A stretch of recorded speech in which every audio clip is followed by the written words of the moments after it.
Great pleasure to introduce Dr. Gupta. Dr. Gupta, as you can see on the screen, we have the CV slide. He is a consultant, cardiac anesthesia and intensive care, and coordinator ECMO program at Hero DMC Heart Institute, Danan Medical College and Hospital in Ludhiana. He is also a course instructor for ACLS, FCCS, and basic course from Hong Kong University. He has held a lot of positions, as you can see on the screen, been the chairman of multiple societies and the secretary of many others. And he has a lot of publications in national and international journals as well. His special areas of interest are ECMO in poisoning and ARDS, critical care nephrology, quality and healthcare, and of course, palliative medicine. So, welcome, Dr. Gupta. Thank you very much for joining us for today's session. And Dr. Bhatnagar, if she joins at any point of time in the middle, we'll hear a few words from her as well. But for the time being, let us start the session. And thank you very much for joining. Please. Thank you very much for the kind introduction. May I be allowed to share the screen, please? Yes, I think you can share the screen. You're the co-host, so you should be able to share the screen. Yeah, good morning, everybody. In this lecture series, I'll be talking about the respiratory emergencies in the cancer patients. What exactly are the evidence?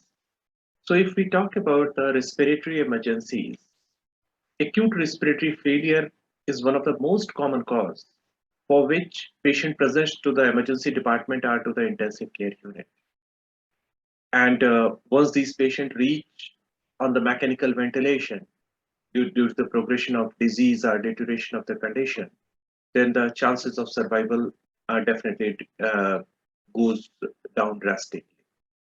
Among these patients, hematological and solid malignancies, they nearly contribute incidence of acute respiratory failure 10 to 50%, and more than 50% patient dies if they need mechanical ventilation.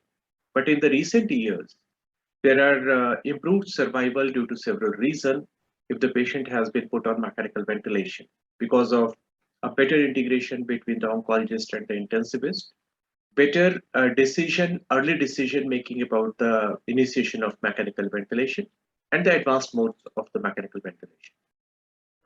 The basic principle for these patients who develops acute respiratory failure basically goes around three things. One, an appropriate diagnostic workup, which includes even the fiber optic bronchoscopy in certain situations to identify the cause. If the patient is developed the infectious complications, then the appropriate antibiotics, and to initiate early with the ventilatory support using the non-invasive ventilations or even the other ventilatory modalities like high flow nasal cannula, which prevents the complication of intubation and prevents further improves the outcome. So the common causes, if we look at the acute respiratory failure, is related with the central nervous system diseases or neuromuscular disorder, which includes a long list related with the drug intoxication, encephalopathies, or tumors, or neuropathies, or myopathies. Then the other areas with chest itself, chest wall and pleural disorders, where there is a malignant pleural diffusion, or patient is having some tumors, are there because of primary itself or due to metastasis, or some chest wall disorders like any rib fractures or any chest wall tumor. Vascular disorders like thromboembolic events or any tumor embolizations or some veno-occlusive disease. Sometimes malignant airway obstruction and transesophageal fistula are all these contribute to the respiratory failure. Lung disease itself, where patient develops some infectious complications, are related with leading to acute respiratory distress syndrome, or some other complications related with like a lymphangitic carcinoma or bronchiolitis, etc., organizing pneumonia. So in this, I'll be focusing on three things: acute pulmonary embolism, diffused alveolar hemorrhage, and differentiation syndrome. So taking one by one, coming on the acute pulmonary embolism. Basically, when we talk about any venous thromboembolism, it is related with the two diseases entirely. One is the deep vein thrombosis, And once these thrombus breaks and reaches to the pulmonary circulation, leads to pulmonary embolism. Almost 1/3 of these patients who develop these venous thromboembolism, they become symptomatic, but 2/3 patients still remains asymptomatic, is still associated with a high mortality rate. And those patients who are having an active cancer and they need some surgery, especially the abdominal surgeries or pelvic surgeries, the risk increases by 3 to 5 fold. We can understand very well that any patient who is having the malignancy is itself at a very high risk because of several reasons.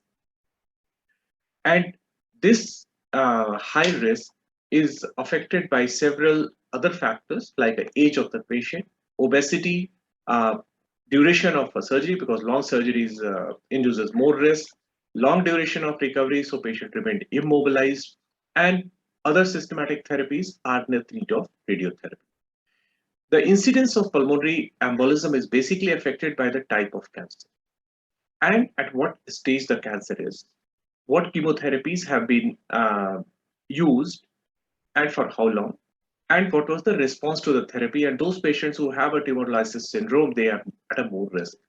Poor nutrition, immobility of the patient, and poor functional efficiency, all these contribute, of the liver and kidney, all these contribute to the development of thromboembolic events, especially the pulmonary embolism. And moreover, it becomes a challenging for us to diagnose the pulmonary embolism in patients who have the lung metastasis or having an acute lung injury secondary to some oncologic treatment like a radiotherapy or chemotherapy. So there are several risk factors, and according to the British Thoracic Society, they have divided into the high risk and low risk category, and you can see very well that cancer itself, any surgery, and immobilization, these all contribute to the high risk and making these patients at a high risk of chances of acute pulmonary embolism. So how these patient presents to us? Basically, most of the time patient has a complaint of shortness of breath, where patient reaches to the emergency department, patient is anxious, patient is sweating, complaining of pleuritic chest pain, he is dyspneic, and when you monitor the oxygen saturation, their oxygen saturation may be low. When you examine these patients, they are tachycardic, tachypneic, and you may find some non-specific auscultatory findings sometime in the form of bronchospasm, bronchi, or sometimes the creps, but it is a very non-specific. What is important that the clinical picture, because it's a diversified picture, depending upon which artery has been, the vessel has been involved, how many number of vessel and how big vessel has been involved, and what is primarily the cardiorespiratory reserve of the patient. And even if there is a massive pulmonary embolism, sometimes the first presentation is straightforward, is the patient present to you the cardiac arrest. So what exactly happens?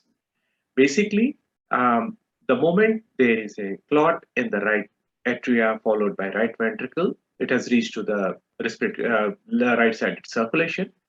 The bigger size, the smaller size reaches to the pulmonary circulation quickly, but the bigger one, they put a strain, and because of these emboli which is reaching to the pulmonary circulation, it needs to put the strain to the right ventricle, or they increase the afterload. And this leads to a increased work of the right ventricular dilatation. That leads to a tricuspid valve insufficiency, and this further increases the RV wall tension. And this leads to a neurohumoral activation, and there is an inflammatory response to the myocardium, and oxygen requirement of the right ventricle increases. And further, intrapulmonary AV shunting, because we can understand very well when there are clots on the periphery, so there is a VQ mismatch. So AV shunting, which further worsen the oxygenation of the right ventricle, leads to a right ventricular ischemia, which decreases the contractility, decreases the RV output, and because of decreased RV output, LV preload decreases, which decreases the cardiac output, and patient becomes hemodynamically unstable. And once the patient becomes hemodynamically unstable, RV oxygen delivery further goes down, and all these contributes in the form of an obstructive shock because of the embolus itself, and ultimately leads to cardiovascular collapse of the patient. So if we look at the definition by the European Society of Cardiology, that what makes the patient, what is the hemodynamic instability? So it is categorized into three. If we start with the lowest one, third one, the persistent hypotension, when the systolic blood pressure is less than 90, or there is a fall in the blood pressure more than 40 millimeter of mercury, and which is lasting for more than 15 minutes, it is considered as a persistent hypotension. When we are ruling out other causes like arrhythmias and hypovolemia or sepsis. And further, the next one is the obstructive shock, because that is leading to this hypotension is persisting in spite of adequate filling status. And this leads to end organ perfusion. So the organs are not perfusing, brain is not perfusing, patient will initial phases will be irritable, and in the late phases will become altered sensorium, will be drowsy, peripheries will be cold and clammy. After some time, even the renal function will start dropping with the like oliguric or anuric, and you will find that the tissue perfusion is, because it's anaerobic metabolism has started, so there will be increased in the serum lactate level. And if there's a massive load of the pulmonary embolism, in those situations, patient will have a present with strict cardiac arrest and will be requiring a cardiopulmonary resuscitation. So if we classify it into the three categories: high, intermediate, which is further divided to the intermediate, high, and low risk. So if the patient is hemodynamically unstable, that decides that the patient is a high risk. But if we look at the other parameter like pulmonary embolism, severity, comorbidity, on those bases, if these are present, then patient may lie in the high or intermediate and risk. And if these are not present, then it means the patient is at low risk. Even the elevated cardiac troponin levels or RV dysfunctions, they bring the patient to the high mortality risk category. So what is the basic test we do besides clinical examination and a high degree of suspicion in the cancer patient? If we look at the ECG, patient is tachycardic, and sometimes the development of new atrial arrhythmias or even the onset of the right bundle branch block, or if we find that the T wave inversion V1 through V4, it means it is a suggestive of the significant high risk pulmonary embolism cases and associated with the high mortality. Even elevated troponin or elevated BNP or proBNP are a marker suggestive of a poor prognosis. CT or CT pulmonary angio can be a good guide. Can be a good guide to identify make the final diagnosis for these pulmonary embolism. But if the RV-LV ratio is more than 0.9 or ventricular septum is going towards left side from the right side, or RV has enlarged completely, then again it's a poor prognostic sign.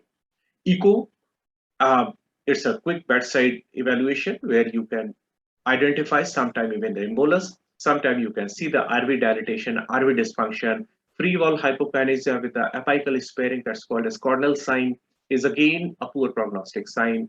If there is a tricuspid regurgitation or development of pulmonary hypertension, these all make the patient at the high risk group. So what are the different tests has been recommended for choosing and initiating the anticoagulation in the severe cases? Once you have make the diagnosis, you have to quickly decide about the treatment. Depending upon the patient, you have to judge the risk and benefit ratio. But in general, the complete blood count will give you a guide to rule out the myeloproliferative disease or paroxysmal nocturnal hemoglobinuria. APTT will help you to identify if there is any antiphospholipid syndrome. Creatinine will guide you that what kind of heparin or what kinds of anticoagulants can be added depending upon the GFR. And prothrombin time, which should be as a baseline because you are going to initiate the anticoagulant. So if a patient is presenting to you and it's into the OPD basis, who is having cancer with a pulmonary embolism, then our approach should be, if we suspect that there is a pulmonary embolism, for which we follow the Wells criteria, which includes the clinical sign, alternative diagnosis, unlikely, heart rate more than 100, immobilization more than 4 days, or there's a previous history of DVT or pulmonary embolism, patient is having hemopsis, or treatment is for the malignancy, he's taking treatment for more than 6 months. So if the score is more than 4, then there is a chances that patient may have pulmonary embolism. If it's less than 4, then chances of pulmonary embolism is less likely. So if you are in doubt that score is less than 4, then do a chest X-ray, get a D-dimer done, and make it a age-adjusted D-dimer, and rule out that if there is any congestive heart failure, pneumothorax, or pneumonia, and if it is present, then treat them accordingly. But if the Wells score is more than 5, you just go directly for the CT pulmonary angio, and if it is negative, then there is the least chance that there can be a pulmonary embolism. And if the patient is having a positive CT pulmonary angio, it means patient needs immediate treatment for pulmonary embolism. So how to choose that? When to these acute pulmonary embolism patients should be treated on the OPD basis or should be admitted to the hospital?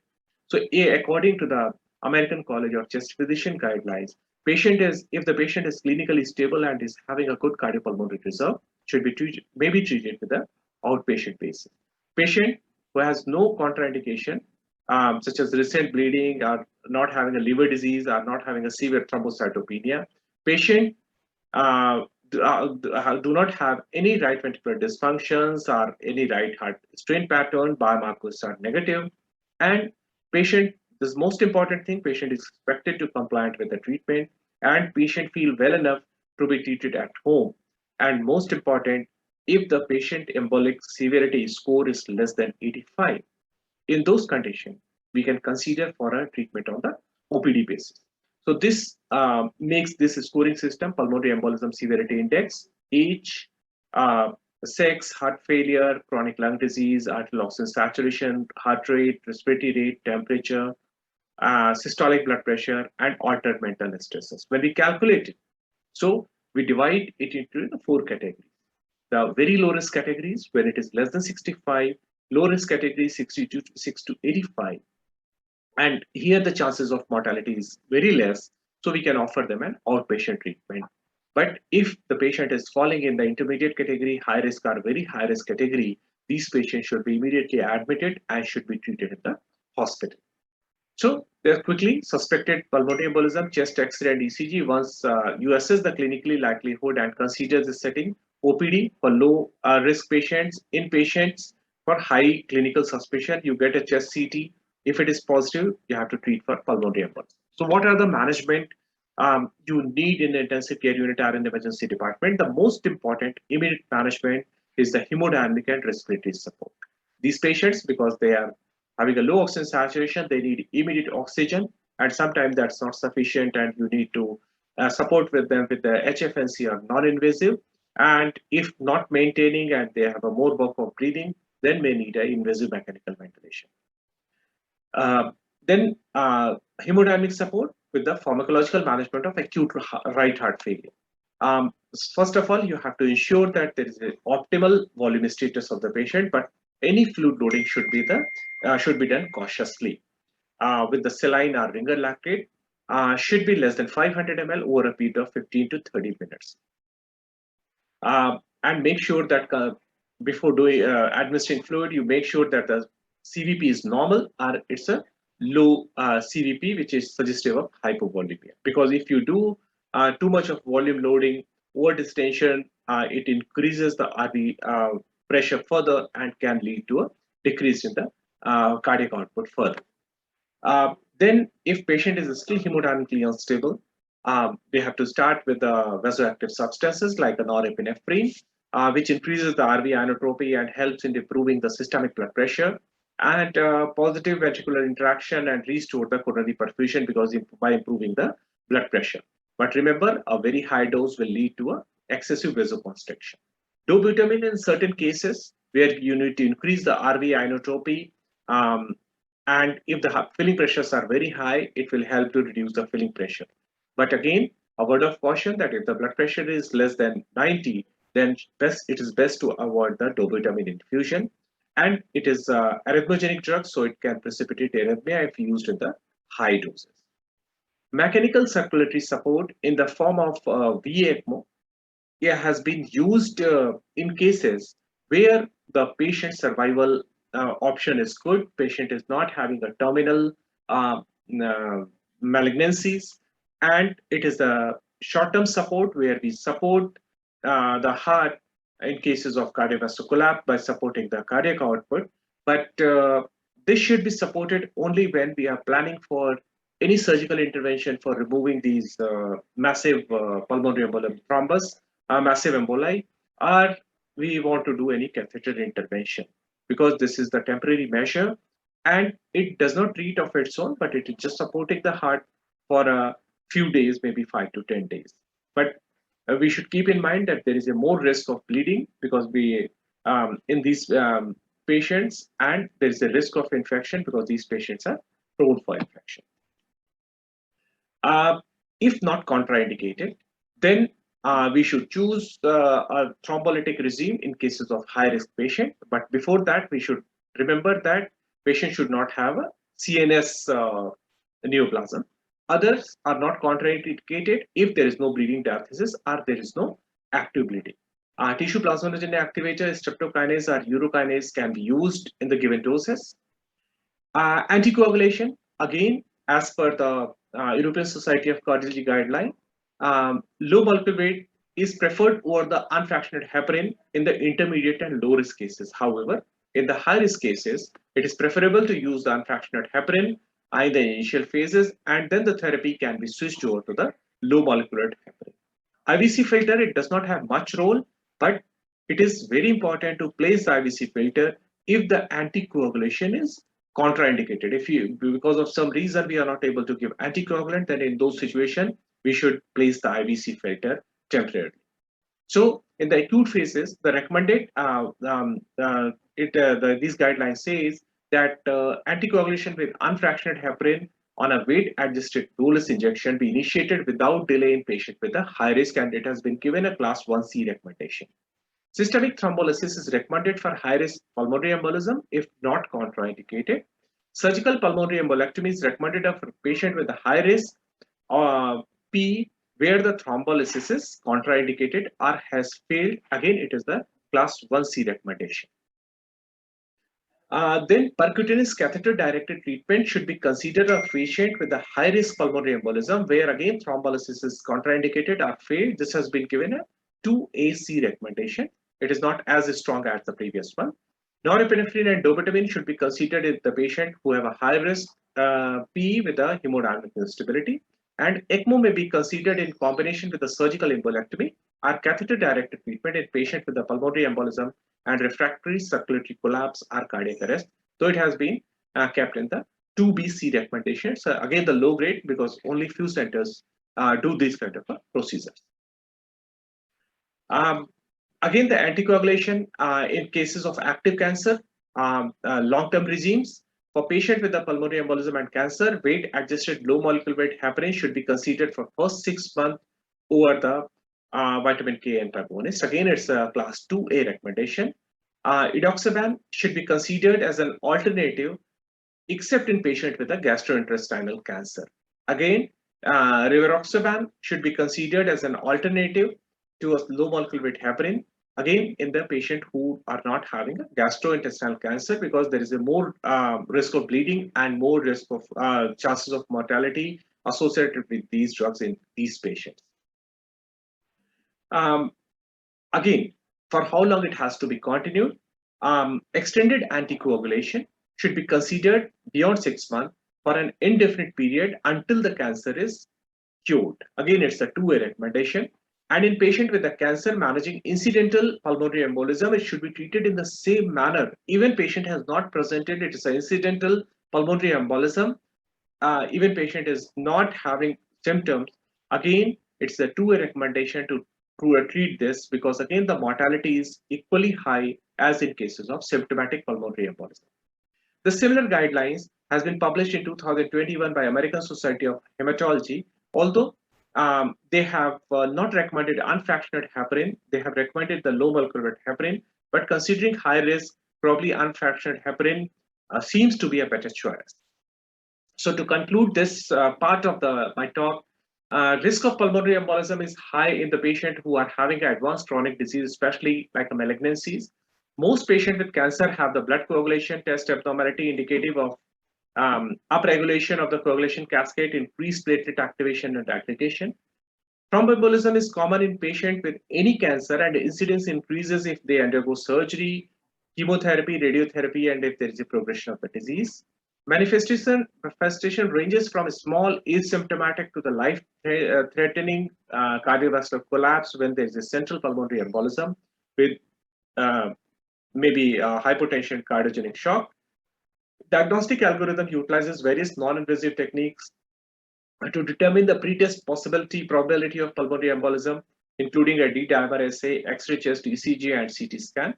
The mortalities in untreated patient is as high as 30% in the cancer patients, but if appropriately treated, it decreases nearly more than 50%. The current recommendation treatment for massive pulmonary embolism is either thrombolysis therapy or surgical embolectomy. So coming on the second topic, diffuse alveolar hemorrhage.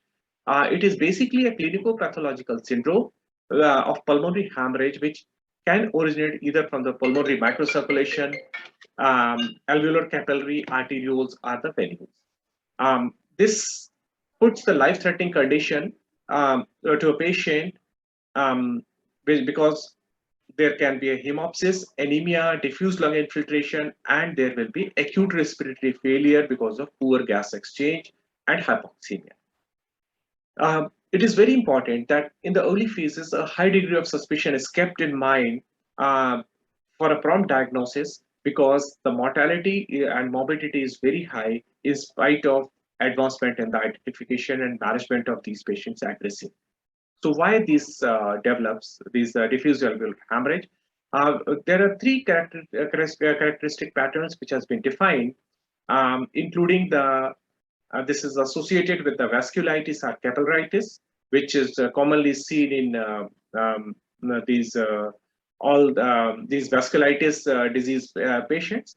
Planned pulmonary hemorrhage, where there is no involvement of the capillaries or vascular, there is no vasculitis, but there is a directly migration of the RBCs in the spaces without any disruption in the membrane, and there is a bleeding. And DH associated with another process or condition where there is a alveolar membrane disruption and there is a bleeding.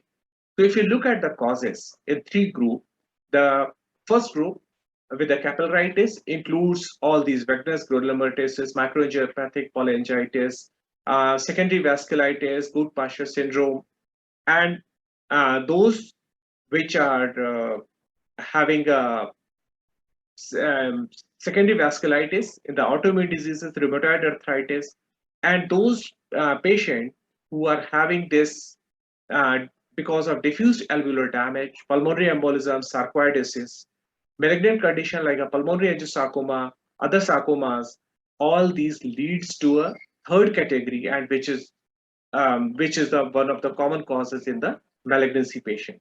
And moreover, the radiation, cytotoxic drug, and infection contribute to this and can lead to this kind of a diffuse alveolar hemorrhage. Usually, the sign and symptom is non-specific. Patient presents with a cough, dyspnea, chest pain, and fever. Hemopsis, diffuse alveolar infiltrates, drop in the hematocrit, and hypoxemic respiratory failure occurs in the late stages. Almost 35% to 40% cases, hemopsis may not be present.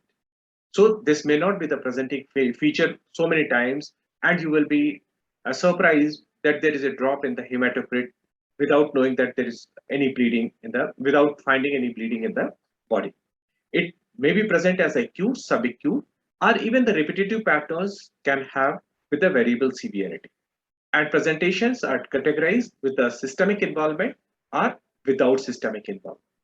So the differential diagnosis, because a patient who is having a malignancy, the differential diagnosis can be localized pulmonary hemorrhage because of bronchiectasis. There can be tumor itself, which is bleeding, pulmonary infection, which is lung has got secondarily infected. There can be acute eosinophil pneumonia, eosinophilic pneumonia, there may be aspiration pneumonitis, our patient has developed ARDS. So these all can mimic like DAH, and diagnosis may be difficult. So how we make the diagnosis? This includes the clinical recognition, and then we have to have some specific clinical test, laboratory test, radiological test, and looking at certain features. And the two most important goal for while making the diagnosis, first to establish the diagnosis of DEH and identifying the underlying cause so that we can aggressively treat the underlying cause. So patient clinical history should raise the suspicion of DEH, especially when the patient is presenting to you with these symptoms, and when you take history, recent infection which may suggest the inoculation purpura, or use of a possibility offending drug like anticoagulants, D-penicillamine, nitrofurantoin, amidazolam, propylthiouracil, or sirolimus. Exposure to some toxic agent like insecticides or pesticide, and unknown comorbid conditions such as a patient is already having some known systemic vasculitis or mitral valve disease or some organ or stem cell transplant. So once you take the history, evaluate them, whether it's a systemic involvement or non-systemic involvement. Look in the eye for any scleritis or retinal vasculitis, nasopharynx for nasal septal erosion or saddle nose deformity, skin for leukocytoplastic vasculitis. Then you do some certain lab tests, like do a blood culture and other organ which can be affected, exclude the infection, because that's the most important differential diagnosis, and that needs to be ruled out. Routine lab tests like a complete blood count with the differential blood counts, liver function, renal involvement can be assessed by looking at the blood urine nitrogen and creatinine, and elevated ESR with the C-reactive protein. They are expected in these patients, but they do not have any specificity. Urine for microscopic examination, because proteinuria and macroscopic hematuria may be a common finding in the vaginal granulomatosis patients if the renal involvement is there. Then you assess for the anti-GBM disease, and we do anti-GBM antibodies to rule out all these possibilities. What is important? A carbon dioxide diffusion capacity if patient condition permits, because it increases by almost 100%, but it can be done in the stable patients, because recent alveolar hemorrhage increases the diffusion capacity nearly to the double.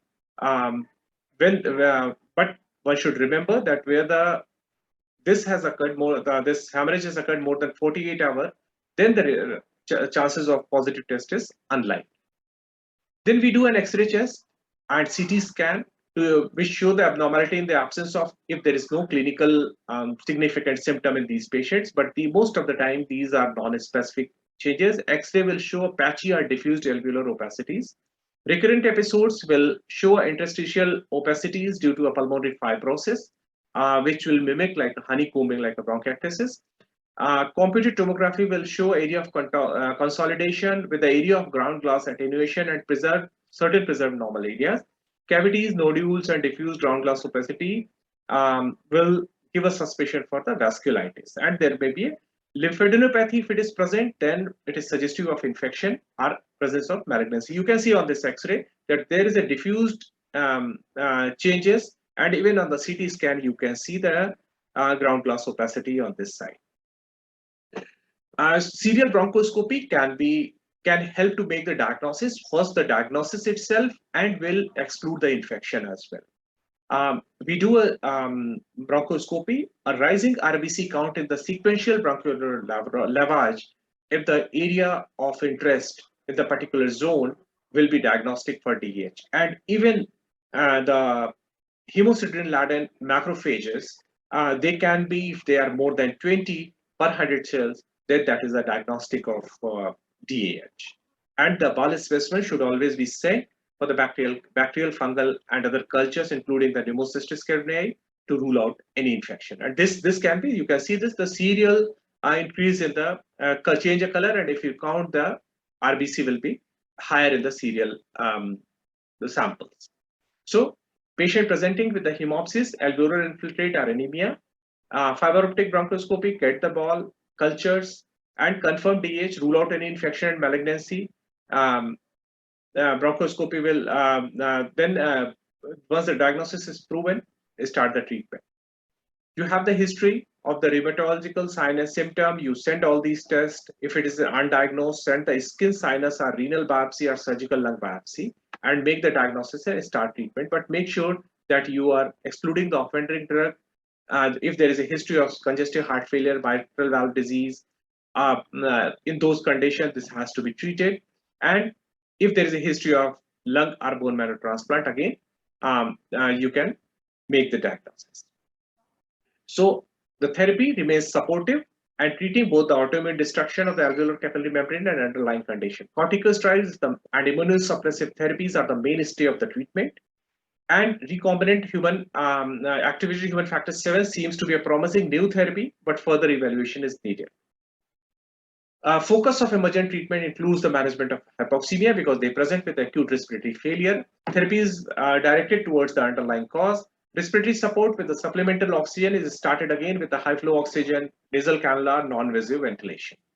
If there is a massive hemoptysis, correct the clotting profile by transfusion of platelet and fresh frozen plasma, depending upon what is lacking.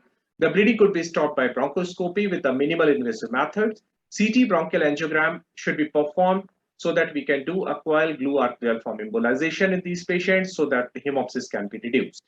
Corticosteroid, methylprednisolone 500 mg 6 hourly. Sometimes lower doses have also shown a good result. Other immunosuppressant therapies like a cyclophosphamide has changed the prognosis drastically.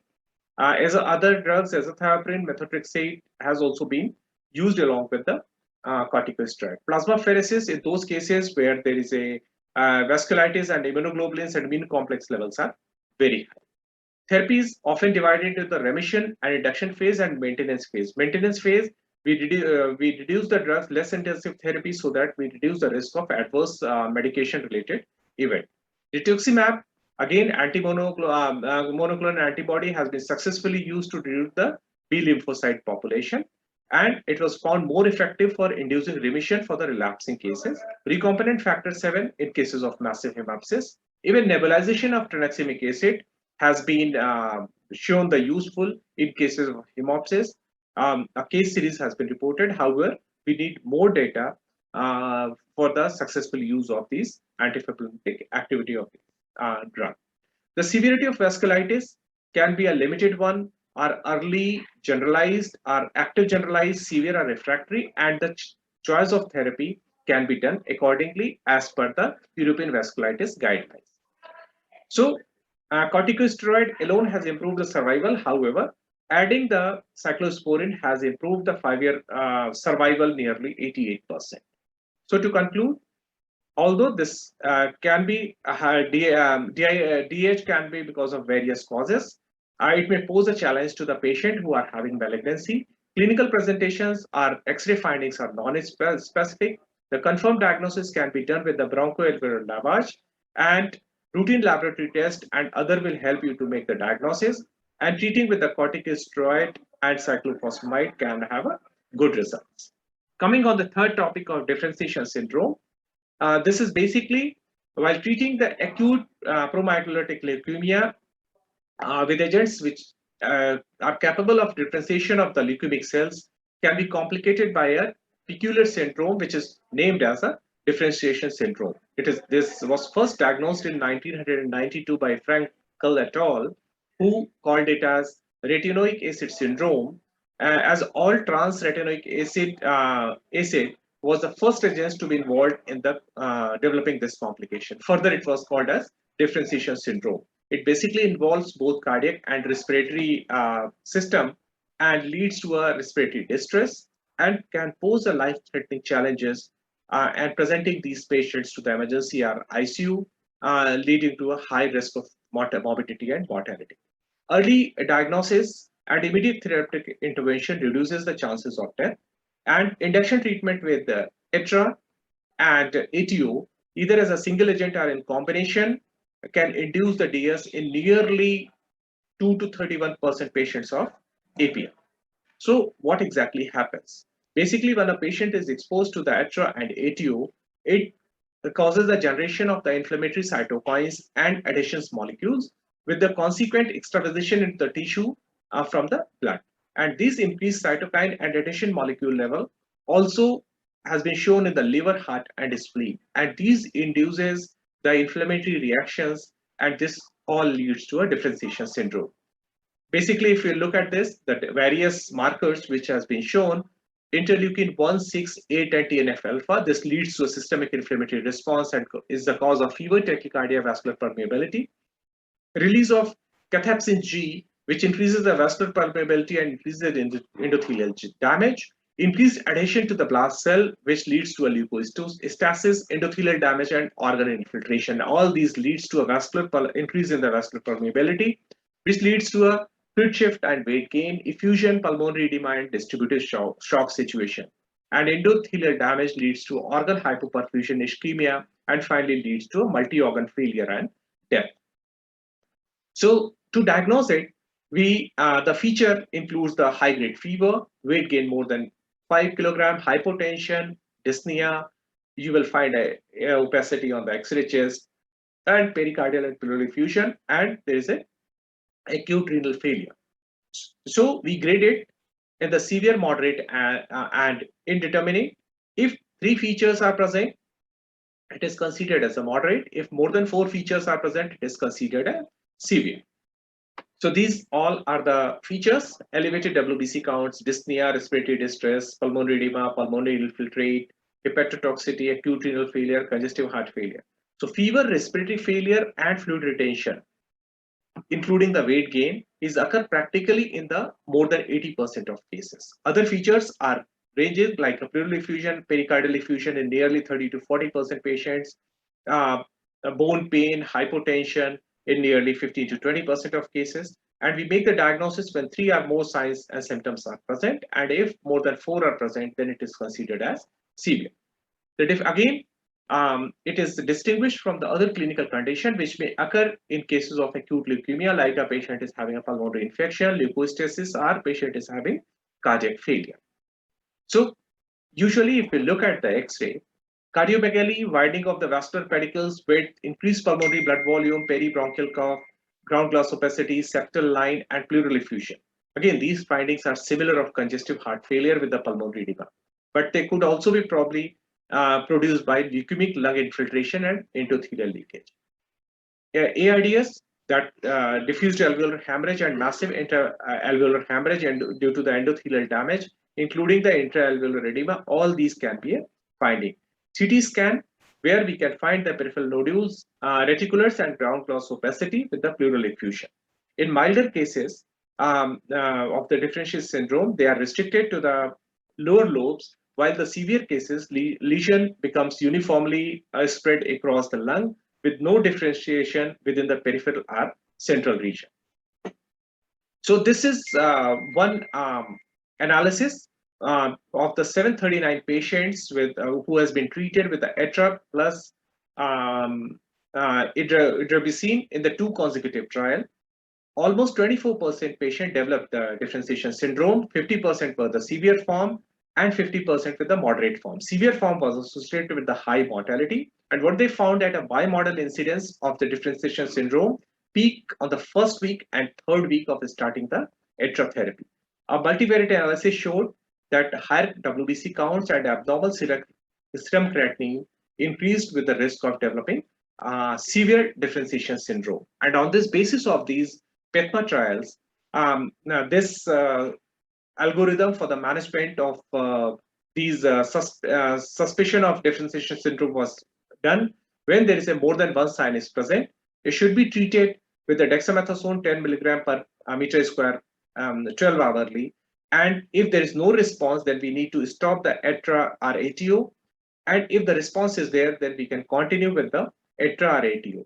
And additional measures should always be taken, that empirical therapy for the possible causes. However, even for the cases where highly suspicion is there on the basis of WBC counts and creatinine, prophylaxis dexamethasone therapy with a 2.5 mg per meter square every 12 hours for next 15 days is administered to prevent the differentiation syndrome. So what are the different measures if we are having a suspicion about the differentiation syndrome? Chest X-ray, renal functions, and hepatic functions all has to be, including the blood count, coagulation test, and oxygen saturation. Monitor the weight regularly, oxygen saturation if needed, support with the oxygen or ventilatory support, manage the hemodynamics by by vasoactive substance. Fluid has to be restricted, especially in cases of renal failure, and steroid is the treatment of choice in these cases. So supportive therapy, preemptive use of steroid is indicated in these patients because even you have the minimal suspicion of the differentiation syndrome, treat it, because once the patient deteriorates, it will be very difficult if there is a hemodynamic instability or the need of mechanical ventilation. Echocardiography and microbiological studies can be helpful for the differential diagnosis. So you rule out any cardiac issues or any infective issues and you can make a decision. However, if the risk of infection or left ventricular failure is there, it should be treated concomitantly with the treatment of differentiation syndrome. And so empirically, the ETRA should be discontinued only if it is not responding to the steroid, or there is a severe respiratory distress and leading to a need of mechanical ventilation, or there is a risk, there is a renal failure and patient is requiring a renal replacement therapy. Diuretics, if these patients are fluid loaded, so the small dose of diuretics are indicated in these patients, but if the patient develops the acute kidney injury and there is a renal shutdown, then they may require a renal replacement therapy. Oxygen therapy in the form of oxygen or non-invasive ventilation or mechanical ventilation, depending upon the patient condition. And if they are hemodynamically unstable, because we have a concern about the fluid overload, so fluid administration is not indicated, and we should administer the vasoactive drug to maintain the hemodynamics. And in these patients, cryoprecipitate, fibrinogen, and other factors concentrate is preferred instead of fresh frozen plasma, so that we can avoid any further fluid overload in these patients. So this is a study which is showing nearly 40% of the patient developing a differentiation syndrome with the use of ivosidenib and inacitinib treatment for the patient who had a relapse or refractory IDH mutated AML. Incidence is nearly 40%. So one should be very careful while using these drugs. So to conclude, differentiation syndrome diagnosis is still rely on the non-specific clinical and radiological findings, which also may be caused by other relatively common concurrent complications such as infection during the induction therapy of ETRA, ATU in cases of EPA. Because of the sudden presentation and potential severity of the syndrome, as well as any non-identified biomarkers or pathognomic sign and symptom, a preemptive treatment with the dexamethasone is indicated. In most cases, we get a dramatic relief once we start with the corticosteroid therapy, and it can be observed along with the other complications such as fluid overload, sepsis, pulmonary hemorrhage, pneumonia, renal failure, and congestive heart failure. And all the treatment, these differential diagnoses should always be kept in mind, and all the treatment should be started concomitant. The approach for the DS prophylaxis with the steroid is still debatable, though people are using, but still we need a large data to ensure to say confidently that the DS can be prevented by using a prophylaxis corticosteroid. Thank you very much for your attention, and if you have a question, I'll be happy to answer. Thank you, Dr. Vivek. And I'm extremely sorry for my it completely slipped. Honestly, it completely slipped. Before sleeping, I knew that today you are going to be there, but it just slipped from my mind, and I started my routine work. Anyway, it was a good presentation. I joined you very soon within after 2-3 slides. So, any questions from Arun? Arun? No questions today. No questions at all. No questions. So I want to ask Dr. Vivek that how palliative care physician, if there is a palliative care physician in the team or a intensive care person is trained palliative care physician, how their knowledge can be useful in all these 3 conditions? Ma'am, this is very important that palliative care physician and even any intensive care physician who is handling our patients with the palliative care should be aware of all these three conditions. Most of the time we are well aware with the pulmonary embolism. But as far as alveolar hemorrhage is concerned, our differentiation syndrome is concerned, probably an intensivist who is not trained in palliative care may not be knowing these so effectively. But what is important, ma'am, the recent concept what has been treat in the initial phases in intensive care unit aggressively. And if patient is not responding in next 72 or 96 hours, then probably de-escalation of therapy or discussing communication with the family for the therapy. So this will reduce the burden on the intensive care unit, as well as it will help us to make us understand how we differentiate that low risk category patient, high risk category patient, whether they need ICU admission or not. So we can reduce the ICU burden. And moreover, we can talk to the family very effectively that what is the situation, what outcome we are going to expect in this patient. So this is why an intensivist should be well aware of this thing. And if not aware, there should be a well coordination with the palliative care physician so that joint discussion, communication can make the family understand the condition. Because pulmonary embolism, we can see the whole spectrum that a patient is asymptomatic to the sudden embolus has broken and reached to the heart and patient had a cardiac arrest. So they should be able to convey it to the patient depending upon the risk factor. Thank you, Dr. Vivek. I think this is absolutely necessary that intensive care physician they should understand. But even for a palliative care physician, it is important that they should know that when how long they can go, because it is not necessary that all the patients they are going to be in the terminal stage and we can give up. So it is very important that it's not giving up, it is understanding the situation, that how long we can treat the person and when we should start only giving comfort care.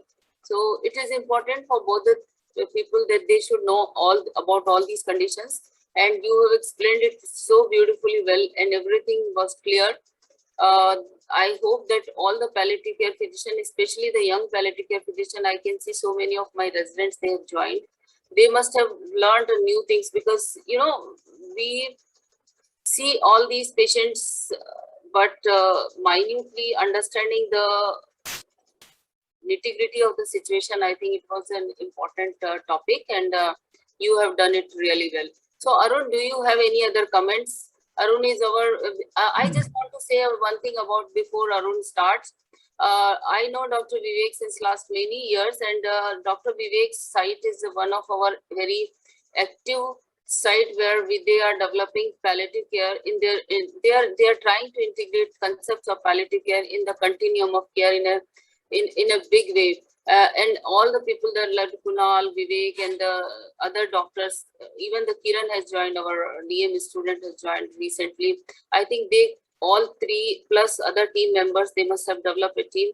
They can really do wonders in DMC Ludhiana. So I'm really happy that Dr. Vivek, you have told, and Dr. Vivek is a true critical care specialist, and he has a lot of lectures in anesthesiology conference also. So, and he is the one who has done maximum ECMO in the country. So he is a true intensive care physician, and we are very fortunate that we have learned, and he has dealt this topic really well. So Arun, please go ahead. We have 6 more minutes. There are no questions, but many comments like excellent presentation and a lot of information. And thank you so much for giving us the information in a very concise way and in a way that we can understand. So people have really thank you, Dr. Vivek. Thank you also from my side, and thank you so much for kindly giving us the information, and so that we can understand and probably contribute more to ICU palliative care team. No questions as such, madam. No questions. Yeah. Okay, then I think we can stop here. Thank you, Dr. Vivek, and for an excellent presentation. Everyone is saying excellent presentation means they are speechless and they don't have any queries. Thanks a lot. Thank you, ma'am. Thanks a lot, ma'am. Thank you.